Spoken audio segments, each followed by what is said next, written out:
Decíamos antes de la pausa cómo es, a ver, Mario Meoni se enoja con él mismo cuando detecta, descubre, encuentra que tomó una decisión equivocada. Sí, por supuesto que me enojo conmigo mismo. La verdad que trato de equivocarme lo menos posible, ¿no? Porque el lugar que uno está, las equivocaciones siempre tienen consecuencias, así que por suerte tampoco nos hemos equivocado tanto.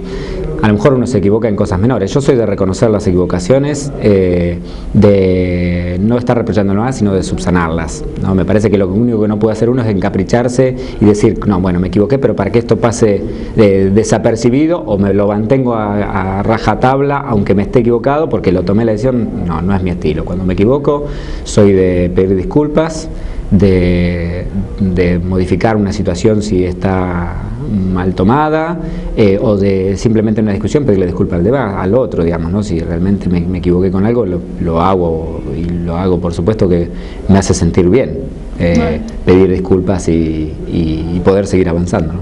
Volvemos a la etapa de Yellow. ¿Qué pasó después? ¿Cuál fue el paso siguiente de Mario Meoni cuando dejó de lavar copas en Yellow?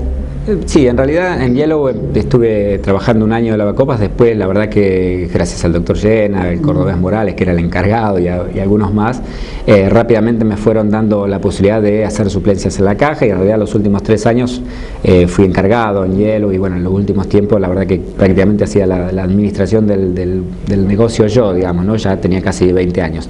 En el 85 el negocio el doctor Llena lo vende, con los nuevos dueños la verdad que no tuve una buena relación. Bueno, terminé yéndome del trabajo y estuve 2 años desocupado en pleno gobierno de Alfonsín, y yo siempre digo, yo fui un militante muy fuerte desde el 83, y sin embargo estuve 2 años desocupado durante el gobierno de Alfonsín, ¿no? Así que bueno, en ese momento la verdad que el sostén de mi viejo y por supuesto de mi hermano, que tenía trabajo, igual era soltero, ¿no? Pero siempre cuesta estar sin plata, y de mis suegros, la verdad que en ese momento, que son actualmente mi suegra, bueno, mi suegro falleció, digo, los padres de Laura, de mi mujer, me ayudaron muchísimo en todo ese tiempo para sobreponerme y poder seguir avanzando.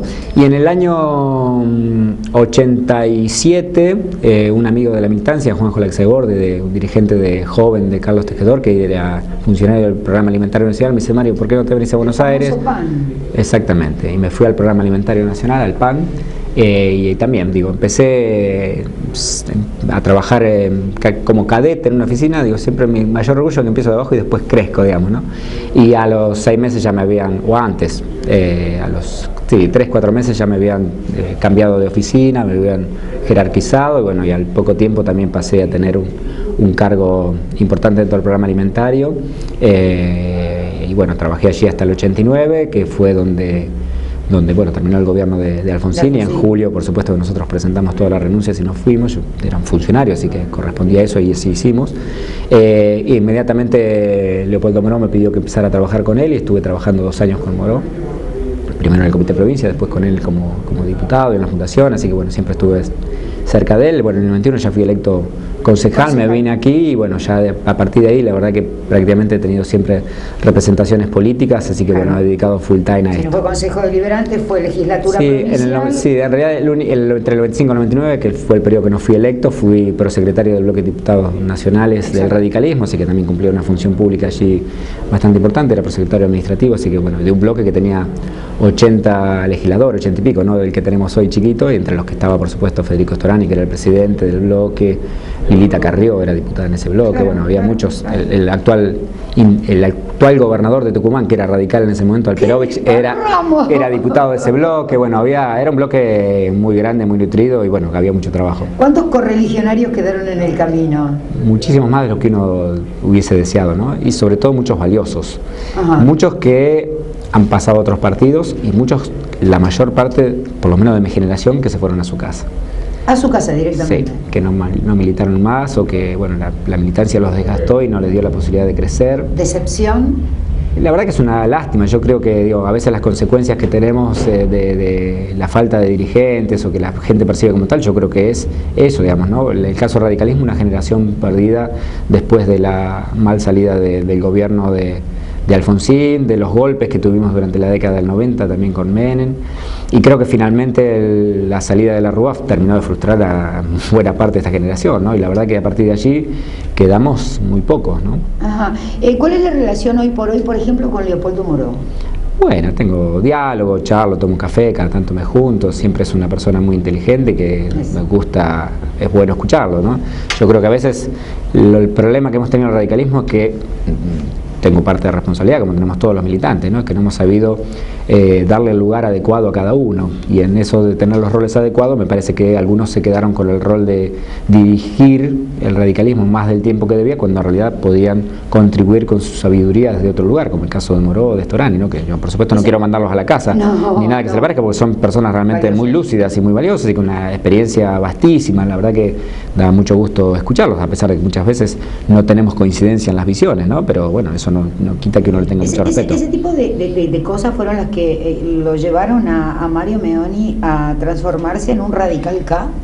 No, la decisión de acompañar el gobierno de Kirchner tiene que ver, en realidad empezó antes del 2007 y tiene que ver con el hacerme cargo como radical de que habíamos fracasado en el 2001, en el 99 del 2001, que habíamos llevado al país a una situación casi de guerra civil, que como dirigente político yo siempre soy de los que digo que escucho a la gente, y le escucho a la gente efectivamente, y la gente, digo, tal vez ahora pasó bastante tiempo, no recuerda, pero en el 2001, 2002, 2003, en las marchas que se hacían aquí en Junín, lo que nos pedía a los políticos que nos juntáramos todos y nos pusiéramos a trabajar en beneficio del país en su conjunto, y no que estuviéramos peleando en el marco de disputas políticas. Yo tuve la responsabilidad de ser intendente en Junín, y mi responsabilidad era acordar con el gobierno nacional, con el gobierno de la provincia de Buenos Aires, para buscar las mejores soluciones todos juntos para los problemas que teníamos y que tenemos, en muchos casos todavía siguen perdurando, los juninenses en este caso, los argentinos en general. Esa fue la decisión central por la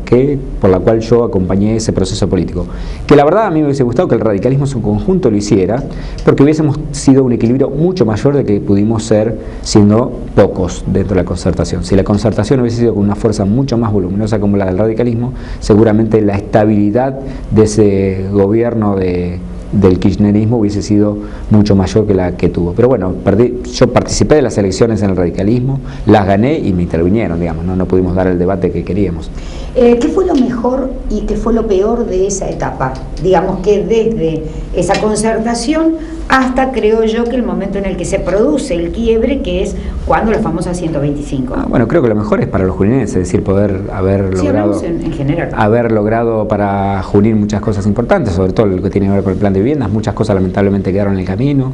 En términos personales, lo mejor es haber conocido a muchos dirigentes importantes que integran el gobierno del kirchnerismo, algunos de los cuales conocía de antes, pero que fortalecimos nuestros lazos, como el caso de Sergio Massa o de Florencio Randazzo, o conocer a dirigentes como Juan Manuel Laval Medina, a quien yo respeto muchísimo.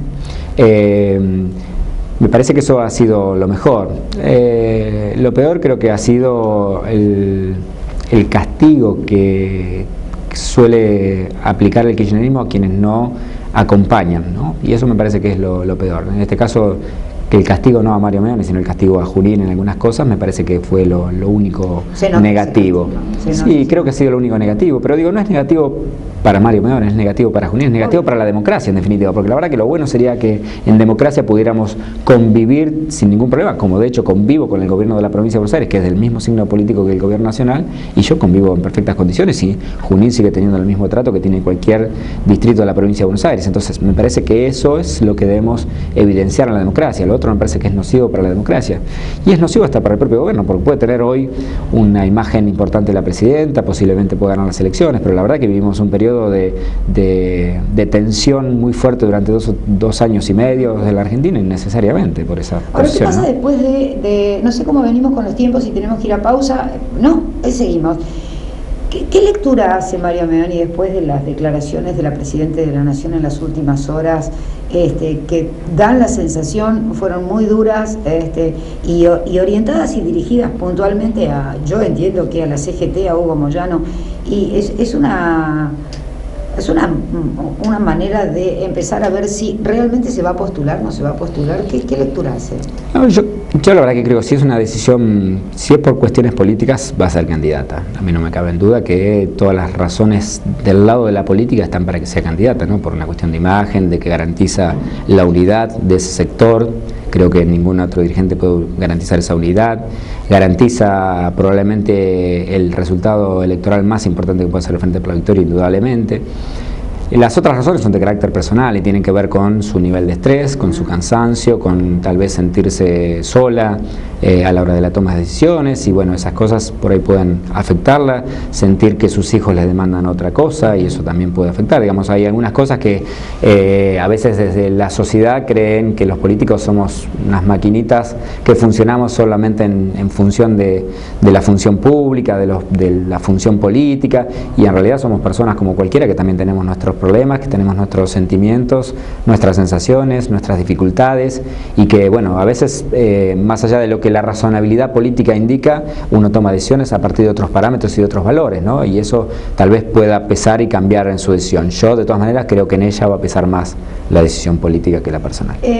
Cuando falleció el expresidente Kirchner, una de las tantas cosas, análisis y lecturas rápidas que uno hacía, era lo más difícil que le iba a tocar a la Presidenta de la Nación era propia tropa.